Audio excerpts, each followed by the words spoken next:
Welcome to Life Lessons from the Srimad Bhagavatam, where each week, twice a week, we discuss a section of the Bhagavatam and consider lessons that we can apply in life. Today we continue with the 10th canto of Srimad Bhagavatam. We're discussing chapter 75. Our topic is envy and downfall, lessons from Duryodhana's humiliation.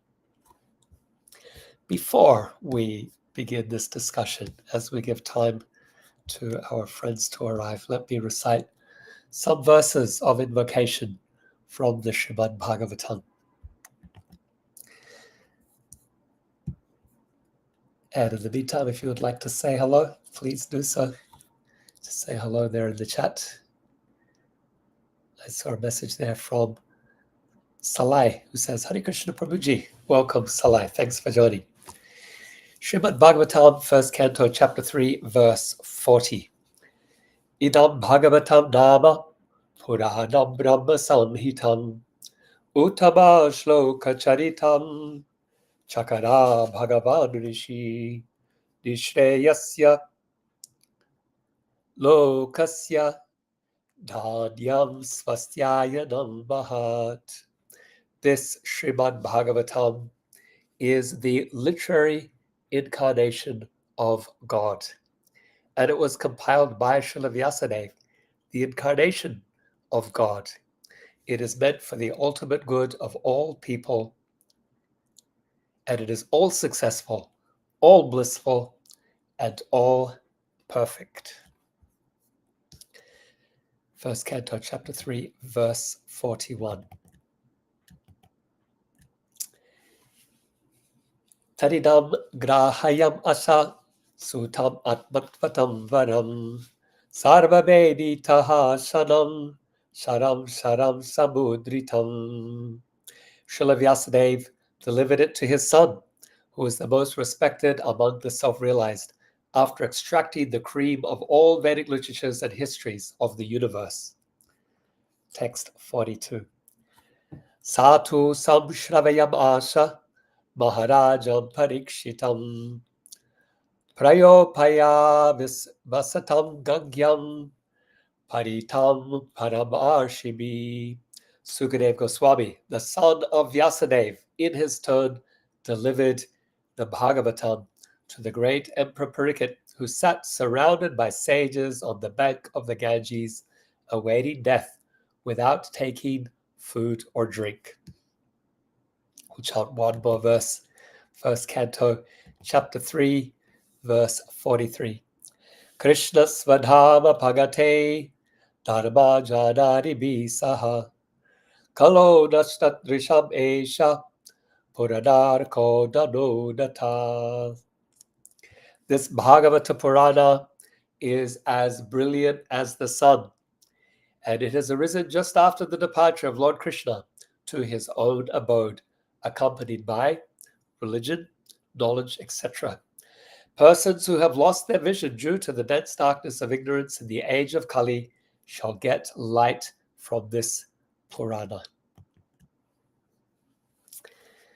So, let me welcome some of you who joined here for this class and have left a little message in the chat. Shyama Manjari joins us from South Africa. Shyama Manjari says, Hare Krishna Sri Prahlad Prabhuji and all assembled devotees. We have my wife, Shri Gandharvika, joining us from Atlanta, Georgia. Thank you for being here with us. So great you could join. Usually Shri Gandharvika is at work during the time of this class. So happy to have you here. Then we have Gaurachandra Prabhuji joining us from New Zealand. Gaurachandra says, Hare Krishna, Prabhuji, Dandavat Pranam. Welcome, Gaurachandra. Thank you for joining. Our friend joining us from Ukraine says, Hare Krishna. Thank you so much for being with us.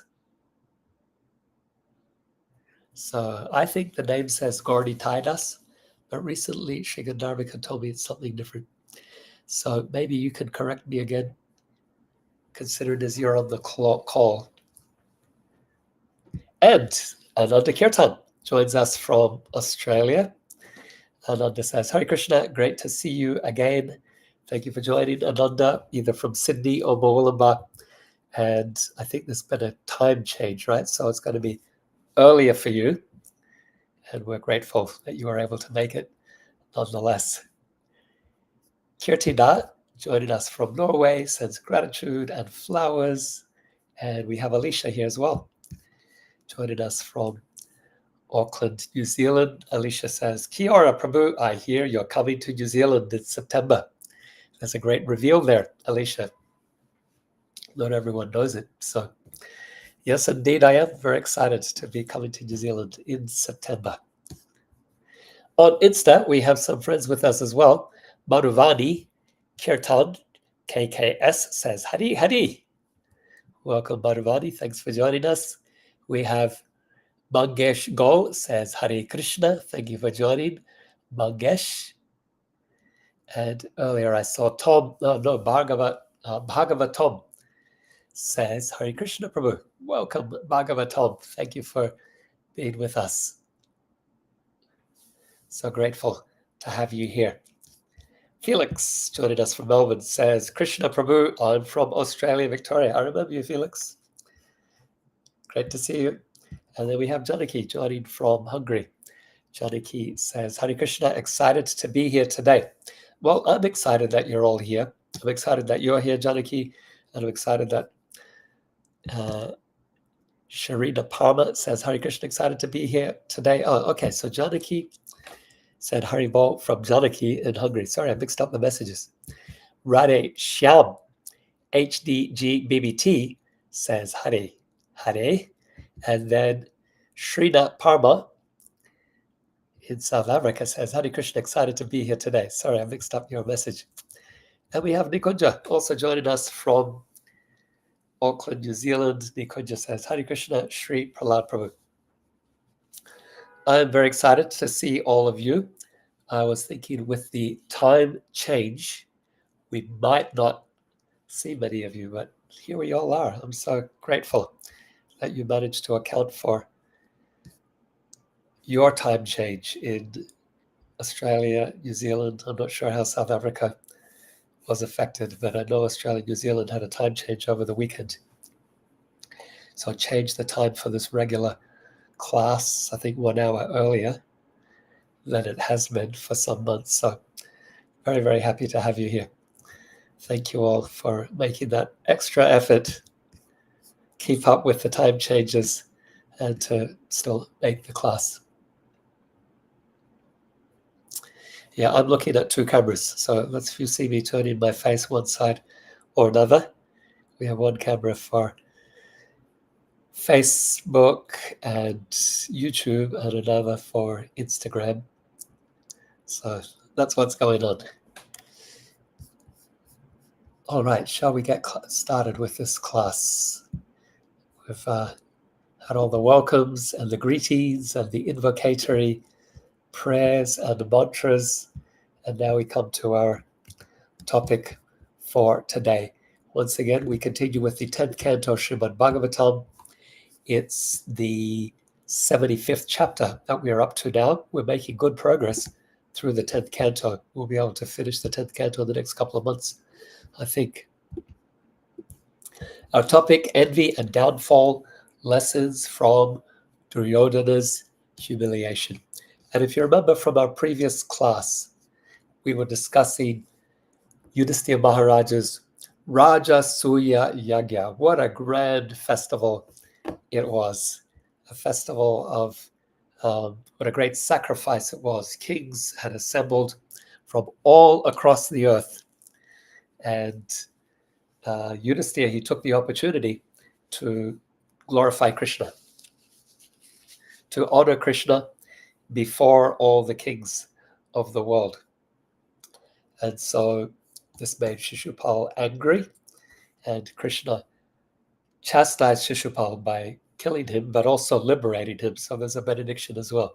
He had been thinking of Krishna so intensely, even though he had been thinking of Krishna with envy, he got the blessing for one who thinks of Krishna intensely. He was purified of his sin, and he was able to get Sayuja Mukti, the liberation of merging, which for the devotee is considered hellish, but nonetheless for yogis, it is a desired objective. The very end of the chapter said that everyone was very happy at this sacrifice except Duryodhana.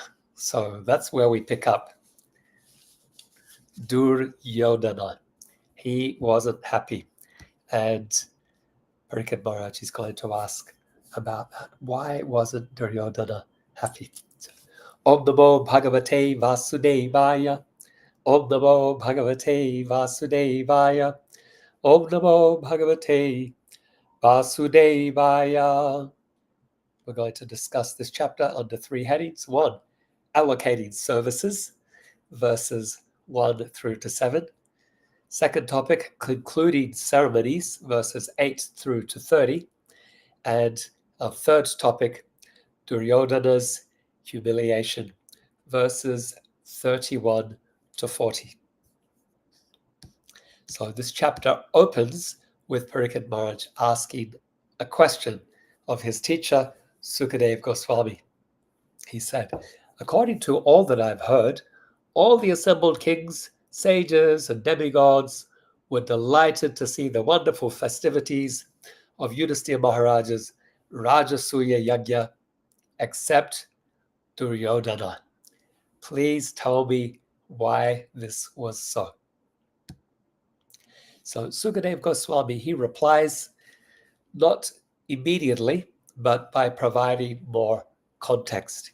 He gives us more details about this grand sacrifice, the Rajasuya Yajna. He describes how initially everyone was very collaborative, everyone was involved in supporting the sacrifice, including Duryodhana. So Pariksit, he described how different services were allocated among Yudhistira's family members. Now you can think about Yudhistira's family members and what are their expertise, what are their proficiencies? How would you allocate the services? Because we see that the services actually get allocated according to people's natures. So let's begin with the kitchen. Who among Yudhistira's family members would you put in charge of the kitchen? Any ideas? Who from Yudhistira's family members would you put in charge of the kitchen? Somebody, well, I would say we might have 2 candidates. One could be Draupadi. Remember, she doesn't have the Akshaya Patra yet, that pot that is unending and where everything tastes like nectar. Sri Gandharvika gets the point here. The answer is Bhima. Why put Bhima in charge of the kitchen? Because he loves food. So you want a cook who really loves food. Yeah, Gaurachandra has it here as well. Bhima was put in charge of the kitchen. Now, what about serving the food? Who could we put in charge of serving the food?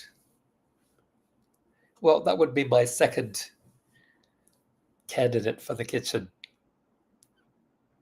If it wasn't Bhima, then I would probably put Draupadi in charge of the kitchen. But look, she's not in charge of the kitchen. She's in charge of serving the food. How about giving gifts? Giving gifts to all the guests. This one's a little bit harder to guess, maybe. But there is a distant family member of the Pandavas. You might even think of him as the 6th son of Kunti. How many sons did Kunti have? We say 4. If we don't count Nakula, we say 3. If we don't count Nakula and Sahadev. Not Duryodhana, Gaurachandra. So Kunti has 3 sons. Yudhistira, Bhima, Arjuna, and then if we count the sons of Mandri, they're also her sons, then we have Nakul and Sahadev. 5, right? 5 Pandavas. But then there's a 6th. Nikunja has the answer. Point to Nikunja here. Karna is also the son of Kunti, secret son, Kunti and Surya, and he is known for his charity, very famous for his charity. And so there's a whole story in the Mahabharata about his charity. Kunti goes to him and begs him for his armor during the Kurukshetra war, and he gives it to her.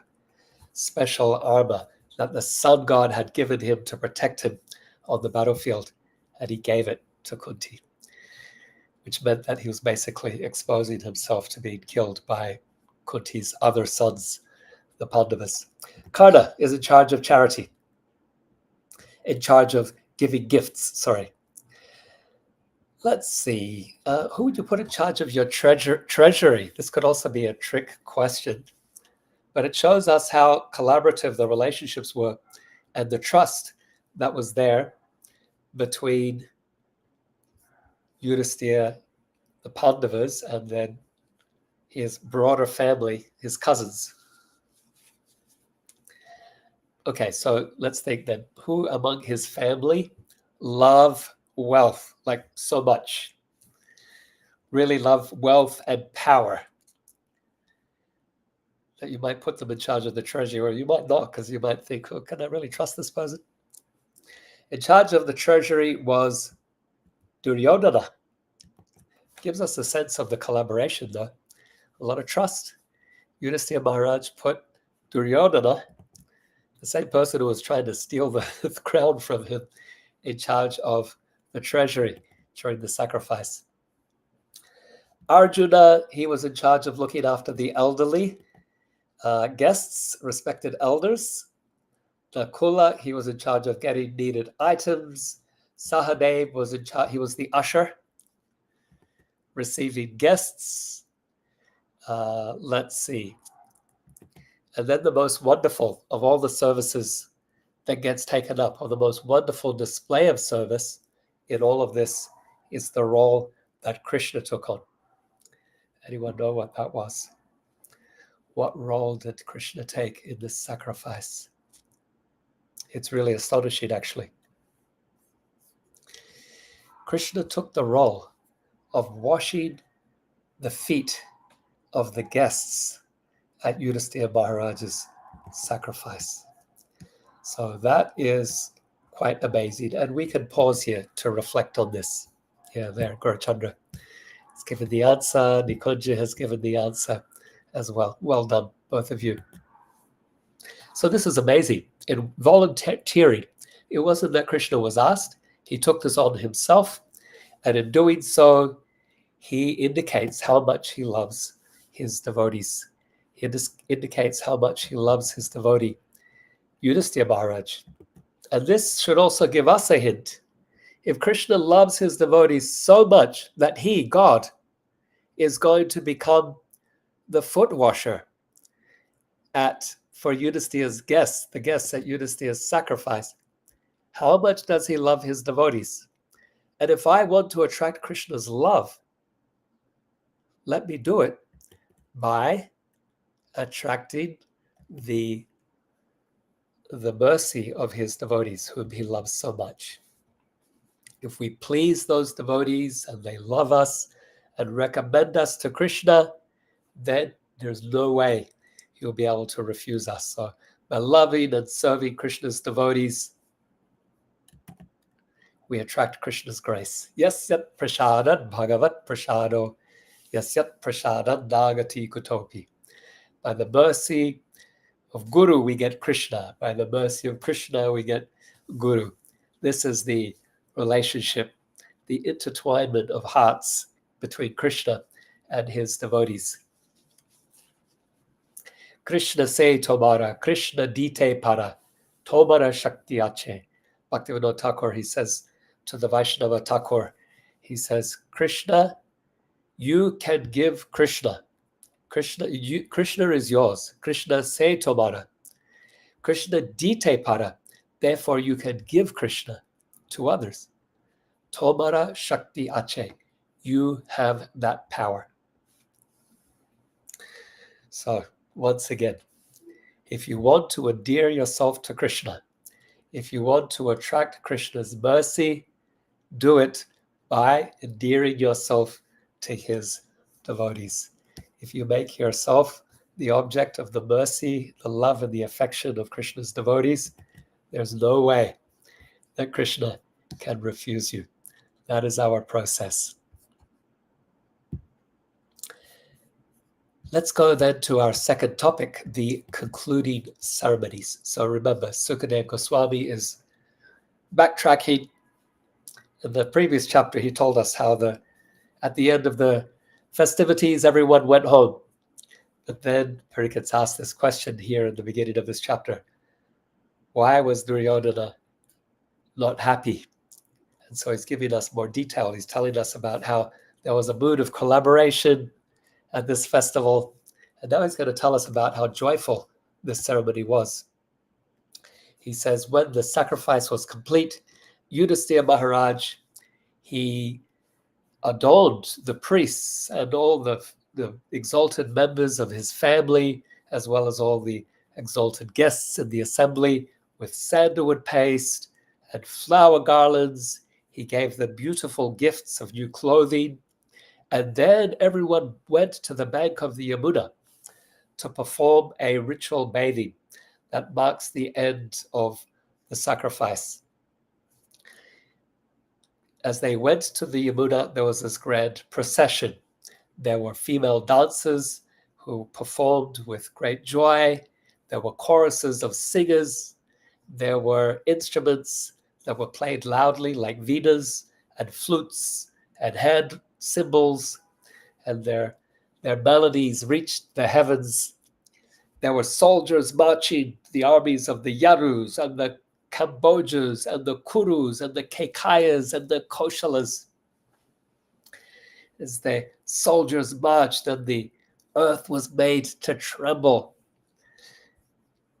Men and women adorned with sandalwood paste and flower garlands and jewelry and beautiful clothes, they played with one another by smearing one another with different types of liquids like yogurt and scented water and turmeric and kumkum powder.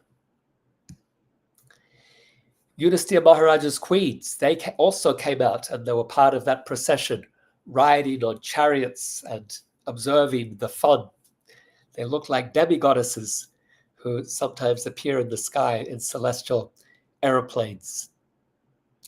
The queens, they also took part in the festivity by squirting water from syringes on Yudhistira Maharaj and other family members. They also squirted one another, and their garments became drenched, revealing the beauty of their forms, which Sukadeva Goswami says bewildered the minds of those whose minds were impure. Draupadi, she appeared very beautiful. She was also squirted and sprinkled with this aromatic water. She and other queens, they were laughing bashfully. Krishna's queens were also present. And then as the priests executed the final rituals, then Yudhistira Maharaj and Srimati Draupadi Devi Maharani, they bathed in the sacred river. And once they had bathed, then everyone else who was present, they also entered into the river. Yudhistira Maharaj, he wore new clothes and he worshipped the brahmanas. He honored family, friends, and well-wishers. He offered gifts, and everyone was so joyful. They glorified the wonderful Rajasuya Yajna that was performed by the great saintly king and servant of Hari, Haridasa. So this is interesting. Yudhistira Maharaj is referred to here not as by name as Yudhistira, but as Haridas. In the Bhagavatam, there are a few people who received this designation, Haridas. devotee of Hari, devotee of Krishna. One is Giriraj, Govardhan, Hantai Madri Ramala Hari Dasa Varaya, Yad Rama Krishna Charana Sparsha Pramana. In the Gopi Gita, Giriraj is glorified as Haridasa Varya, the best of all devotees. Uddhava, Krishna's cousin, he's also glorified at one point. He's referred to as Haridas. And here, Yudhistira Maharaj, as he concludes the Rajasuya Yajna, he's also referred to by this epithet, Haridas. We also have received the name Dasa or Dasi, designating us devotees of Krishna and of Krishna's devotees, as the case may be. So this is a great honor to have the name Dasa or Dasi, to be designated as a devotee of Krishna and his devotees. As the ceremony came to a conclusion, people started to leave, and Yudhistira, he felt great separation, and he asked those who were most dear to him to stay with him. And so his closest friends and relatives, as well as Krishna, remained in Indraprastha for a little while longer. So we can pause here and just reflect on some life lessons. And I think a nice lesson to take from this section is the joy and opulence of Bhakti. If you remember in chapter 73, when Yudhistira Maharaj proposed to perform the Rajasuya Yajna, and he explained to Krishna why he wanted to do it. Remember his reason? He said, I want the world to see the power of devotional service and the opulence of your devotees. And in the verses we've just been discussing, we see how this opulence is on display. We see the life of the devotee filled with festivity and color and joyfulness. Excuse me.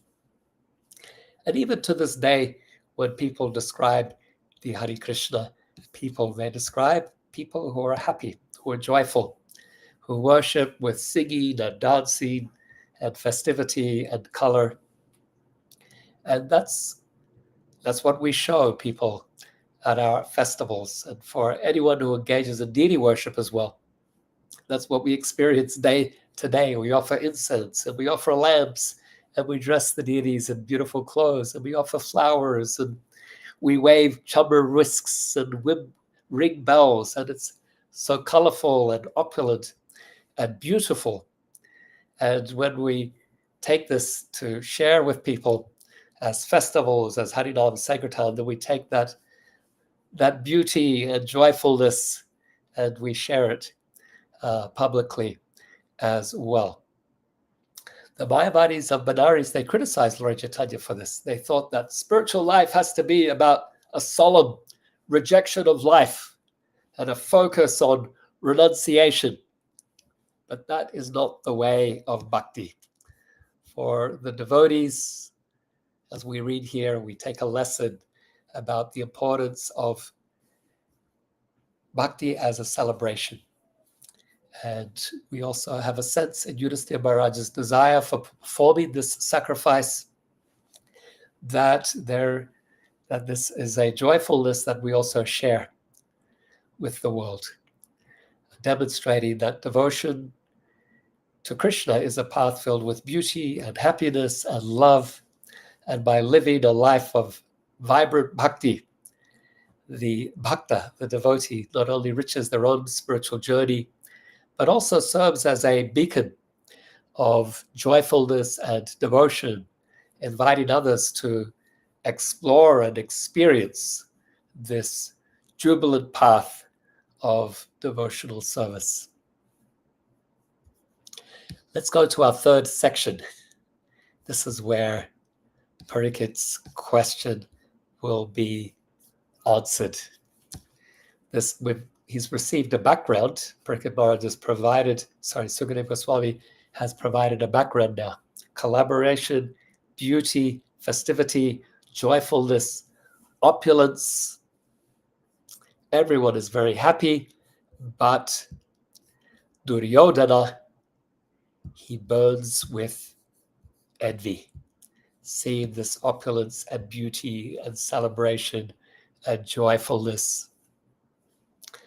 And one day, when Krishna was seated in the royal assembly with Yudhistira Maharaj, surrounded by Yudhistira, surrounded by his family members, and Yudhistira at the time manifesting, he's sitting on a grand throne, manifesting the opulences of Indra. He looks like Indra, the god, the king of the demigods. And at that time, Duryodhana entered the hall, and he was in a bad mood because of this envy that was burning within him. Having seen the opulence of the Rajasuya Yajna, he enters Yudhistira's assembly hall in a bad mood. And this is manifest in his insulting the doorkeepers as he entered. Now, this assembly house of Yudhistira Maharaj, it was no ordinary building. If you remember, it was constructed by the architect of the demons, Maya Danava. The architect of the demigods is Vishvakarma, and the architect of the demons is Maya Danava. If you remember, he had been rescued by Arjuna from Kandava Prastha as it burned, as the Kandava forest burned. Maya Danava, he was escaping and he sought Arjuna's protection, and Arjuna saved his life. And then Maya Danava said, "Let me do something for you. Tell me what I can do." And Krishna said, "You build an assembly hall for Yudhistira Maharaj." So that's what he had done. He had created this grand assembly hall. Now, Maya Danava's, the demons, they like to use magic and tricks. And Vishvakarma, the architect of the demigods, he creates a very auspicious, straightforward, we can say, environment. But Maya Danava, his creations are different. They are crafty, magical, and it takes some wisdom to navigate them. But when our minds are overcome with envy and anger, then our wisdom becomes clouded, and we're not able to navigate with life. We're not able to navigate the path with attention and wisdom.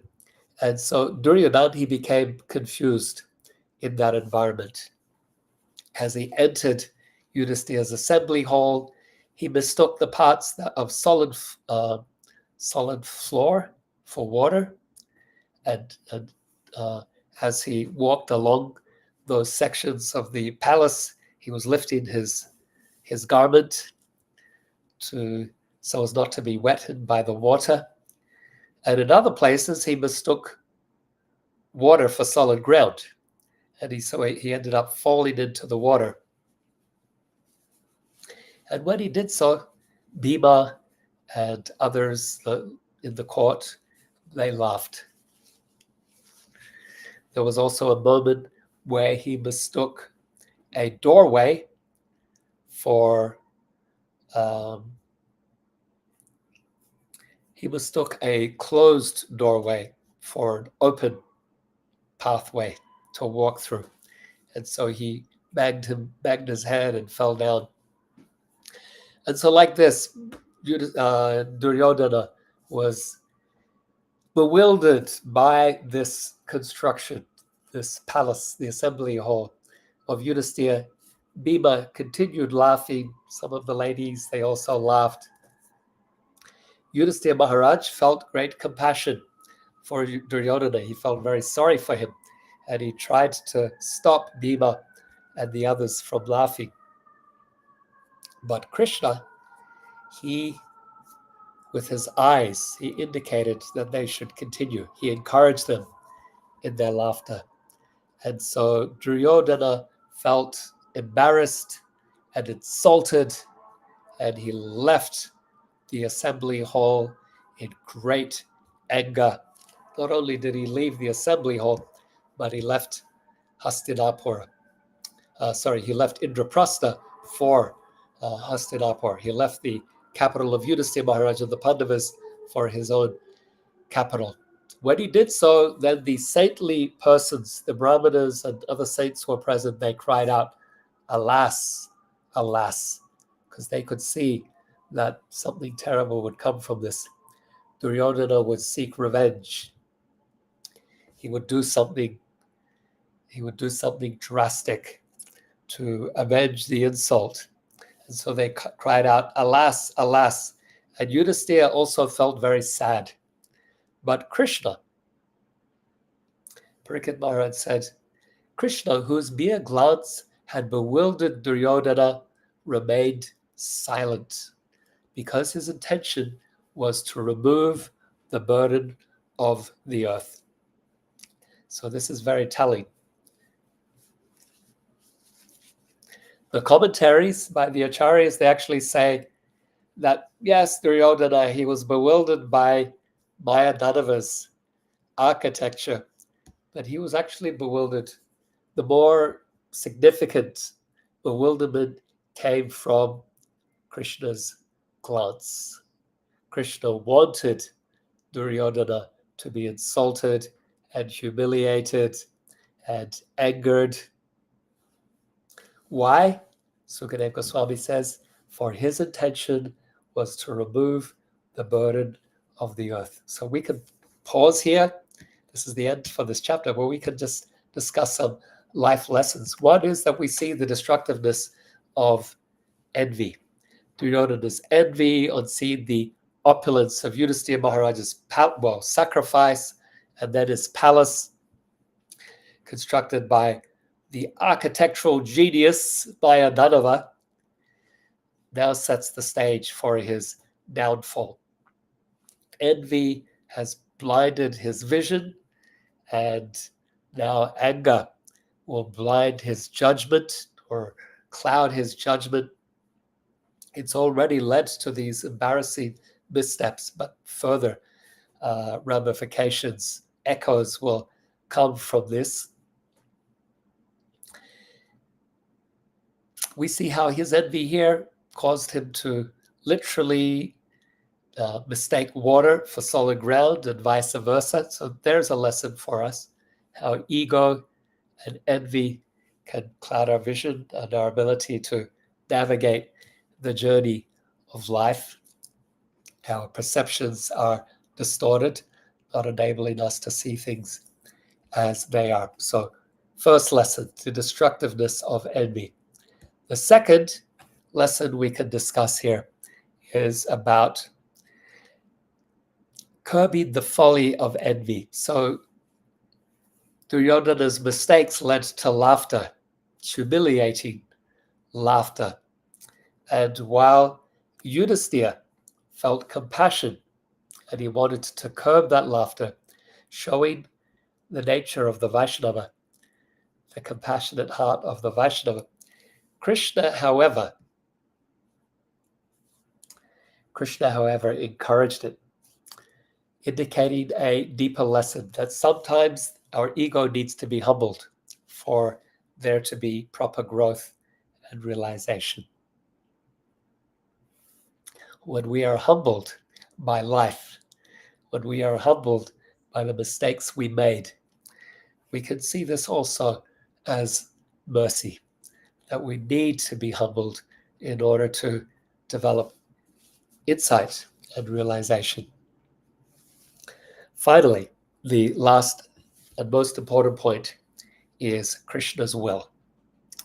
Sukadeva Goswami ends the chapter by giving us some deeper insight into Krishna's thinking, Krishna's intention, and indicating the role that God, that the divine plays in worldly affairs.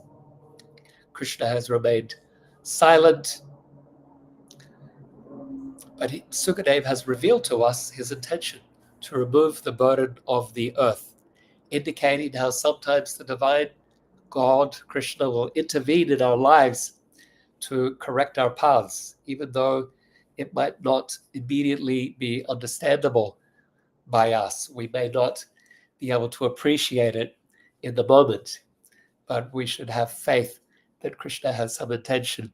Krishna has some plan that we can't see, that we can't understand, a plan that can be revealed in time or revealed by insightful devotees such as Sukadev Goswami. So let us summarize by concluding with a prayer.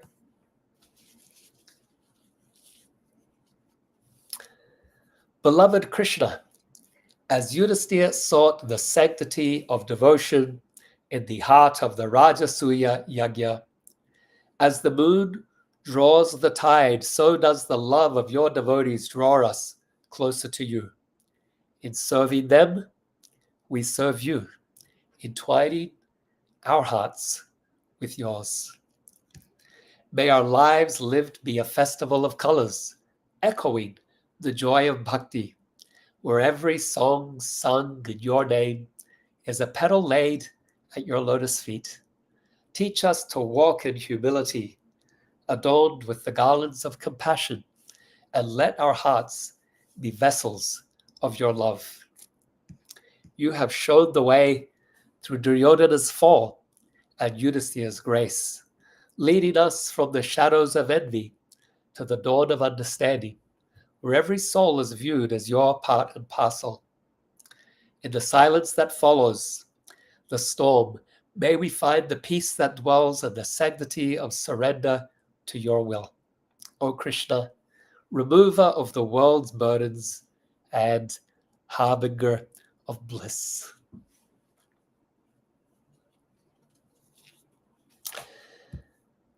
Okay, let me see if anyone has arrived since I started speaking.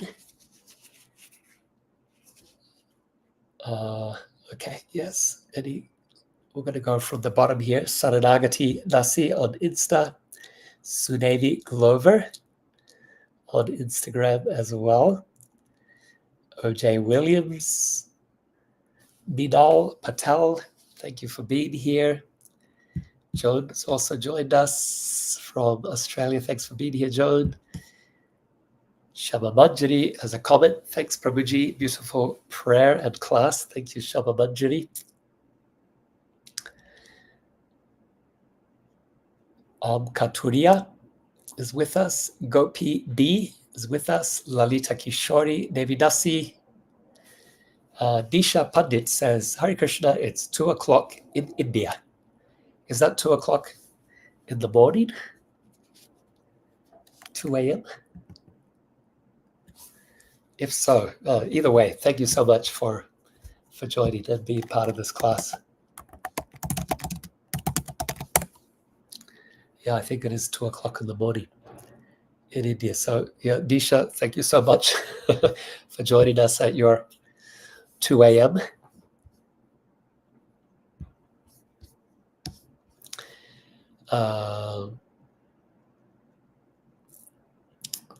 Shiva is with us, Laura Mahin, Adam, Connelly, and lots of others. So thank you so much for joining this class and nice lessons. So just to recap, we had a lesson about how much Krishna loves his devotee, Yudhistira Maharaj, indicated by his taking the role of bathing the feet of Yudhistira Maharaj's guests.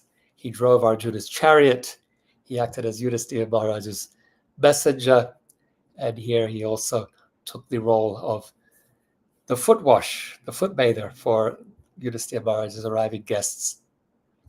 And the lesson we discussed was that if we want to attract Krishna's attention, attract the attention of the devotees whom he loves so much. Another thing we discussed was the celebration of devotional service as a path that is filled with color and joy and love, and how we experience that in deity worship, but also in our festivals that we celebrate and our Harinam Sankirtan. That's something that we experience in our practice, but it's also something that we share with the world with festivals of Bhakti, Harinam Sankirtan. And then finally, our last topic was on the folly of envy, how envy clouds our judgment, causes us to take missteps and not see things as they are. But we also reflected on Krishna's will, how Krishna sometimes humiliates us and does things that we might not understand, but he has a longer term vision and purpose, and we should trust in that as well. So thank you all so very much for being here. I'm grateful for your association. I'm grateful that so many of you were able to join despite the time change. I wish you well. May you deepen your taste for hearing Srimad Bhagavatam. May you deepen in your taste for chanting Krishna's holy name with attention. May you deepen in your appreciation of the deity, Shri Vigraha. May you deepen in your attachment for serving places where Krishna is worshipped, the temples, the holy nams.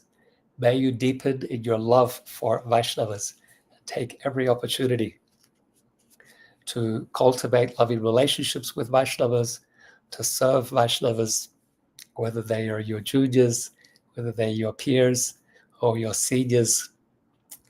Any service to Vaishnavas at any level, of course in different ways based on the relationships, will attract Krishna's mercy and appreciation.